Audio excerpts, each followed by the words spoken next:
Ayan, nandito tayo ng sitaw na marmalade.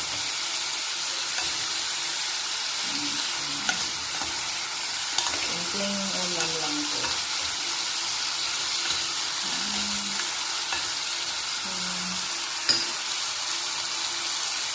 Lagyan natin ng black pepper. White pepper ang nilagay ko kasi yun ang pinagulagay dito sa atin. At lagyan ko siya ng garlic, long powder na. Siyempre, lalagyan ko siya ng flex para medyo maranghang. Ayan. Lagyan natin ng soy sauce.